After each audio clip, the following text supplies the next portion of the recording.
Flash theatre TV நேயர்களுக்கு அன்பு வணக்கங்கள்.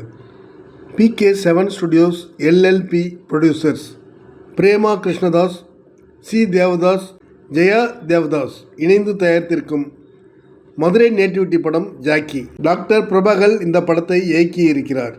ஜல்லிக்கட்டு, சேவல் சண்டை போன்ற பாரம்பரிய விளையாட்டுகளை மையமாக வைத்து படங்கள் வந்து வெற்றியும் பெற்றிருக்கிறது.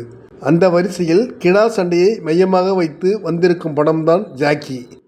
முதலாக முழுக்க கிடா சண்டையை வைத்து உருவான படம் ஸ்பெஷாலிட்டியாக இருக்க வேண்டும் என நினைத்து 3 வருடங்கள் மதுரையிலேயே தங்கியிருந்து நிறைய விஷயங்களை லேர்ன் செய்து இப்படத்தை உருவாக்கியிருப்பதாக இயக்குனர் கேரளவாசியான டாக்டர் பிரபாகர் ஆடியோ லான்ச்சில் சொல்லியிருந்தார். படத்தில் ஹீரோ ராமராக நடிக்கும் யுவன் கிருஷ்ணாவுக்கும் வில்லன் கார்த்தியாக நடிக்கும் ரிதன் கிருஷ்ணாஸுக்கும் சம வாய்ப்புகள். நன்றாக நடித்திருக்கிறார்கள். ஆனால் முகமும் உடல் அமைப்பும் நேட்டிவிட்டிக்கு ஒத்துப்போகவில்லை. வஸ்தாவி என்கிற ஊர் பெரிய மனிதர் கேரக்டரில் மதுசூதன ராவ் பக்குவமான நடித்திருக்கிறார்.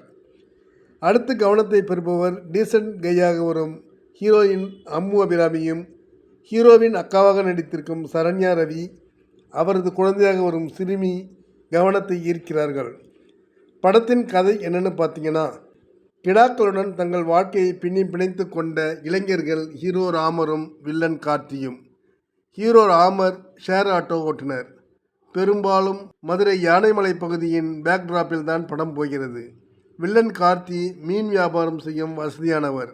ராமர் காளி என்ற கிடாயை வளர்த்து வருகிறார். வருடம் போட்டியில் ஜெயித்து வரும் வில்லன் கார்த்தியின் கிடா ஹீரோ ராமரின் கிடா காளியிடம் தோற்றுவிடுகிறது. அதிலிருந்து ராமர் மீது ஒருவித காழ்ப்புணர்ச்சி ஏற்படுகிறது கார்த்திக்கு. தோற்றுப்போன தனது கிடாயை வெட்டி கொள்ளும் கார்த்தி ரிதன் கிருஷ்ணாஸ். அடுத்தடுத்து ஹீரோ ராமர் யுவன் கிருஷ்ணாவுக்கு பல வகைகளில் தொல்லை தருகிறார். அந்த கிடா காளியை வெட்ட பார்க்கிறார். இதற்கிடையே ராமரின் ஷேர் ஆட்டோவில் பயணம் செய்யும் அம்மு அபிராமிக்கு ராமர் மீது காதல். அவனது சுக துக்கங்களில் பங்கேற்கிறார். ராமர் இல்லாத நேரத்தில் அவரது வீட்டுக்கு அடியாட்களுடன் வந்து ராமரின் அக்கா சரண்யா ரவியையும் அவரது குழந்தை சிறுமியையும் டார்ச்சர் செய்கிறான் கார்த்தி. கிடா சண்டை அதிரடியாக இருக்கிறது. இதற்கெல்லாம் ஹீரோ ராமரால் என்ன செய்ய முடிந்தது?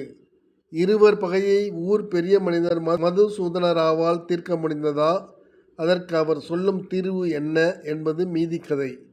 இந்த டைரக்டர் பிரபாகர் ஏற்கனவே செய்த தி மட்டி கரடுமுரடான பகுதியில் கார் ரேஸ் பற்றிய எடுத்த படமும் சிரத்தையானது தான். இதுவும் அதுபோலதான். RB பாலா வசனமும் NS உதயகுமார் ஒளிப்பதிவும் சக்தி பாலாஜி இசை படத்திற்கு தேவையானதை செய்கிறது. கேரளாவிலிருந்து வந்தவர்கள் நமது நேட்டிவிட்டியை அழகாக படமாக்கியிருப்பது பாராட்டுக்குரியது. நன்றி, வணக்கம். எல்லாருக்கும் வணக்கம். நான் தான் மனஸ்வி. ஃப்ளாஷ் தியேட்டர் டிவிக்கு லைக் பண்ணுங்கள், ஷேர் பண்ணுங்கள், சப்ஸ்கிரைப் பண்ணுங்கள், கமெண்ட் பண்ணுங்கள். மறக்காமல் அந்த பெல் ஐக்கானையும் கிளிக் பண்ணிடுங்க. அப்போ தான் உங்களுக்கு நோட்டிஃபிகேஷன்ஸ்லாம் வரும். Thank you all. பை.